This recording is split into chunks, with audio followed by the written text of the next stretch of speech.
The United Kingdom is a divided place right now. We have a leader that the public didn't vote for heading up a party that didn't win a majority in the last election. Theresa May inherited the top job in the UK at a very tense time, just as the UK is pulling out of the European Union, which was something decided by a very small margin in the electorate. The pound is at an 8-year low, and a lot of people aren't a very big fan of the head of the Conservative Party. You've got the pot of money. Spend some and help people. That's what you've got to do. Because we've had lots of wars in this country, and I do not like that, Theresa May.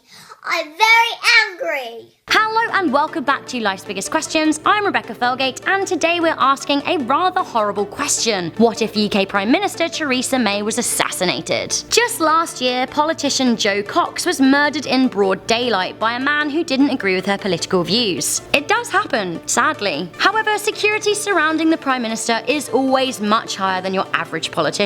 Only one Prime Minister of the United Kingdom has ever been assassinated, although there have been several attempted assassinations, including the famous plots to kill John Major and Margaret Thatcher. If Theresa May were to be killed, she would go down in history alongside Spencer Perceval as the only two British PMs to be killed. So the immediate reaction of an assassination of a British Prime Minister would depend on how they were killed and who killed them. If May were killed in a terror attack, it would be sensationalized in the world media and could have extreme consequences for any terror cell involved. For example, drone strikes on known terrorist strongholds. If it were an individual who killed her, it would still make world news, but it would be painted as an attack on her politics rather than Western democracy. Whoever was involved in her death, of course, would be arrested and imprisoned for life. If the killer escaped the scene, a nationwide manhunt using all available resources would begin. It is likely that if May was killed as Prime Minister, an emergency COBRA meeting would be called. COBRA is a top-level security briefing meeting in which attendees decide how to respond to a national emergency, and the assassination of the Prime Minister would definitely be considered just that. In this meeting, it would be discussed how exactly an assassination was possible and whether or not there was a lapse in security. It would also be discussed whether or not the Queen and royal family were in any jeopardy, and for the time being, the threat level in the UK would be raised to its highest possible level, critical, which would mean maximum security measures would be in place for the time being. Around this time, if Parliament were on recess, they would probably be recalled if it was safe. Assassinations usually take place in public spaces, so it is likely that social media would break the news. But soon, news publications would be generating stories, and world leaders would be eulogizing May across the world and offering their country's support.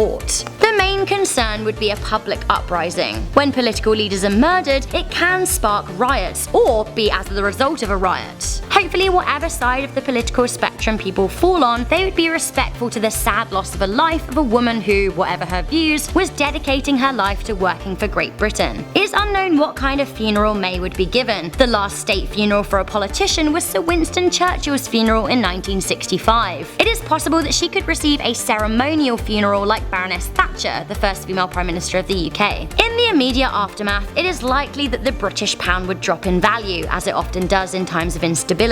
As there is no order of succession in British politics, the Conservative Party would need to elect an interim leader. This would probably be Deputy Prime Minister Damian Green. This interim leader would temporarily act as head of government and would meet with the Queen weekly, as the Prime Minister always does. After a vote within the party, a new leader would eventually be appointed, if different to the interim leader. The interim leader would then tender their resignation to the Queen, who would then invite the new leader to meet and form a government. From then on, until the next election, the UK would have a new leader. In the longer term, May would go down in history in a way that sadly Jo Cox was unable to. But let's hope, whatever our differences may be, that never happens, because long live democracy. So that is one question answered for you. Do you guys have anything to add to this topic? Let me know in the comments section down below. I'm Rebecca Felgate, thank you guys for watching. I will see you in the next video, but for now, stay curious, stay alert, and never ever stop questioning. Hurrah! You made it to the end of the video! Here are 2 more we think that you would enjoy if you want to continue on your questioning binge.